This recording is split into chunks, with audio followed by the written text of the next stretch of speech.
Nous sommes en compagnie de Vincent, imperturbable malgré les sons tumultueux du moteur de sa voiture. Les fumées piquantes du véhicule, ces bruits gênants ne font plus peur à ce vieux routier. Vincent, le taximan de la petite ville de Lenésia, est un miraculé de Soweto, un survivant des massacres de Naledi High School. Il a tout entendu, des bombes et des coups de fusil. Il a tout vu, des morts et des moribonds. Il a presque tout perdu, des amis et des parents. Il a traversé les cactus de l'apartheid pour se réfugier maintenant derrière le volant de sa voiture. Vincent. Yeah. You go to the Mandela Place now.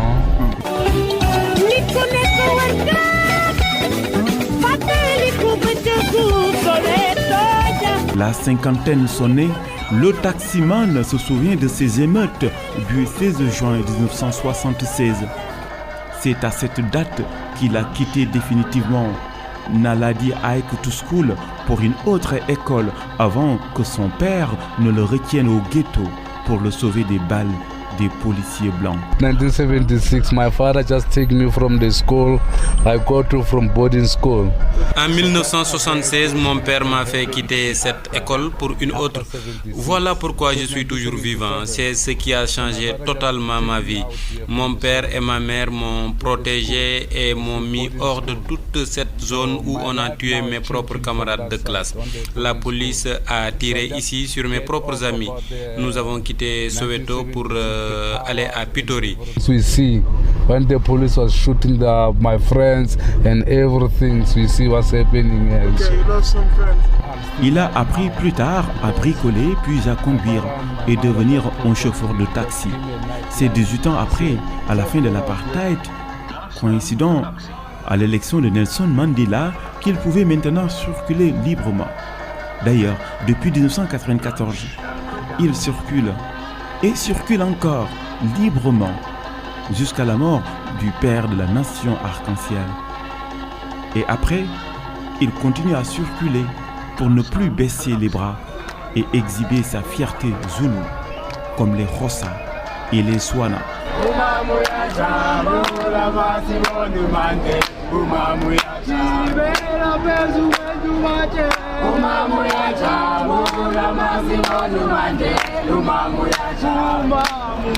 Vincent est simplement un Mandela au volant qui veut mettre un trait sur ce passé obscur.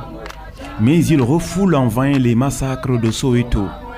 Il entend toujours les cris de ses anciens écoliers tués. Notre taximan et guide veut désormais entendre d'autres sonorités. Des sonorités plus gaies. Maman, we can't believe now, princess. Ces cris de bonheur des enfants sont loin de ressembler au drame des écoliers de Soweto. Ces innocents jouent pour atténuer la douleur des parents, des touristes noirs, des blancs et des métis venus du monde entier pour verser des larmes sur le musée Hector Peterson. Yeah, it's right, 60 rands. Okay, 60 rands. 30.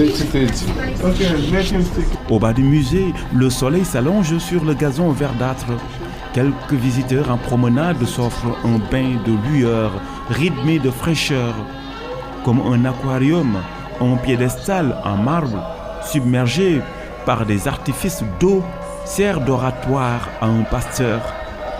Bible à la main, écharpe rouge autour du cou, l'homme d'église s'incline devant l'enfant héros. Hector, le premier garçon tué dans ce même endroit lors des émeutes du 16 juin 1976. Il prie pour les enfants martyrs.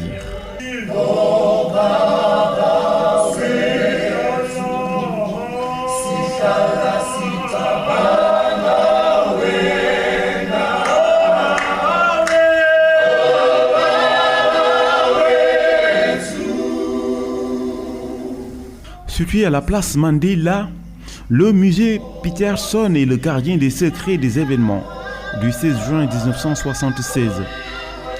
Le cimetière des horreurs et les pages les plus sombres de l'histoire sud-africaine sont enterrés ici. Within 36 hours of the start of the march by 10,000 pupils in protest against Afrikaans as a medium of instruction. Des vidéos inédites, des coupures de journaux, des couvercles en acier servant de pare-balles aux guerriers, de pistolets archaïques, des pancartes de manifestants. Ce sont là des débris de l'histoire témoins des émeutes de Soweto, exposés tout au long des couloirs ondulés. Okay. The police, when you shooting, just shooting on the right opposite. When I get on the barrage, yeah. Il dit que c'est des couvercles en acier qui étaient souvent utilisés par les jeunes combattants pour parer un peu les balles des blancs. Des écrans placés à chaque coin du musée déroulent les tristes scénarios. La couleur du sang versé par les écoliers de Naladi High School est dissimulé derrière les pellicules noires et blancs, le rouge du sang qui disparaît de l'écran.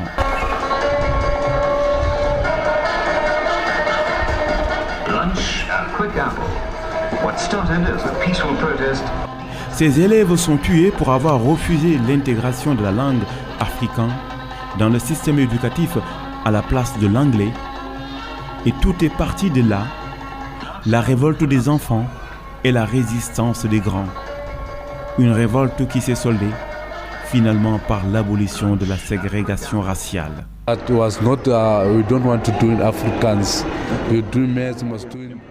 Nous voulions utiliser l'anglais, mais eux voulaient nous imposer l'afrikaans, ce que nous refusions.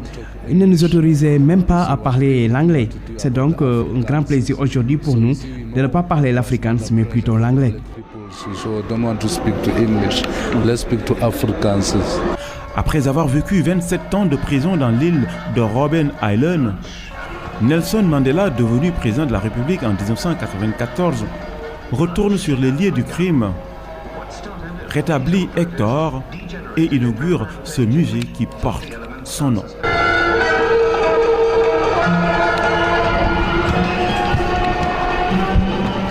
La Nouvelle-Afrique du Sud ouvre ses frontières au reste du monde, mais le pays fait face à la pauvreté et à une nouvelle forme de criminalité.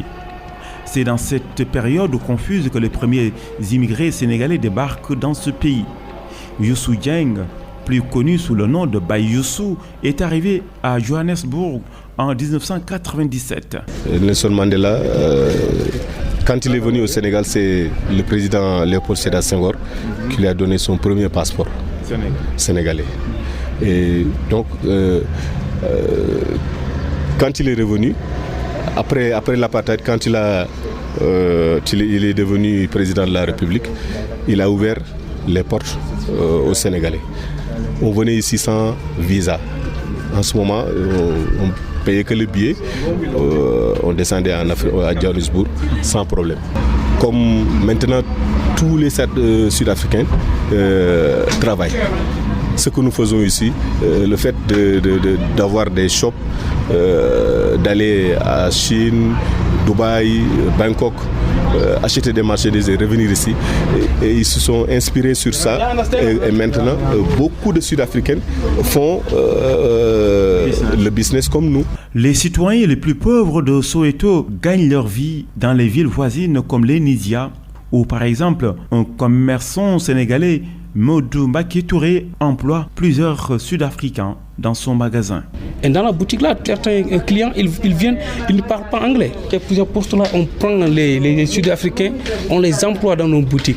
Parce que quand les clients sud-africains viennent, ceux qui ne savent pas parler anglais, donc ils communiquent dans leur langue nationale. Ces immigrés à l'image de Modou Faye, présents en Afrique du Sud, au lendemain de la fin de l'apartheid, ont pris la place des commerçants blancs et s'activent dans le secteur de l'habillement.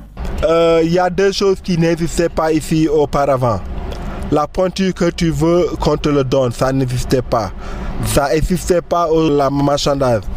Parce que c'est nous qui sont les premiers à intégrer ce genre de commerce.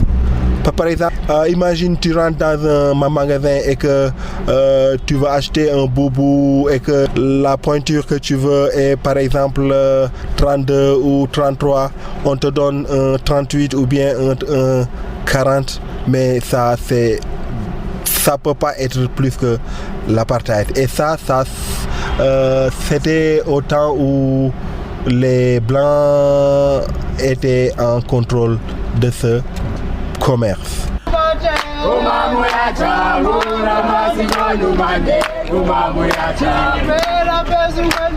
Malgré sa pauvreté, Soweto, rendu tristement célèbre par les massacres de ses écoliers, se reconstruit petit à petit, mais modestement. C'est ici, dans le quartier d'Orlando West, que Mandela House, la modeste maison de Madiba, sort des terres avec son architecture légendaire. Elle est visitée à longueur de journée. Elle est devenue un patrimoine culturel au même titre que le musée Hector Peterson.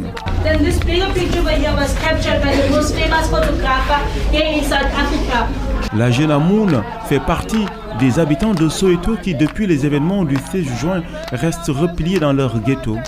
Ils en font leur trésor. Ils n'envient pas les locataires des gratte-ciel situés entre Djobour et Durban. Ils aiment leur modeste maison, faite de baraques, même si leur quartier taquine les opulentes concessions d'Orlando West. The house, la maison est construite en 1945. M. Mandela habitait ici 15 ans après prison. Les plus riches ont reconstruit leur vie ici, non loin de leur patrimoine culturel.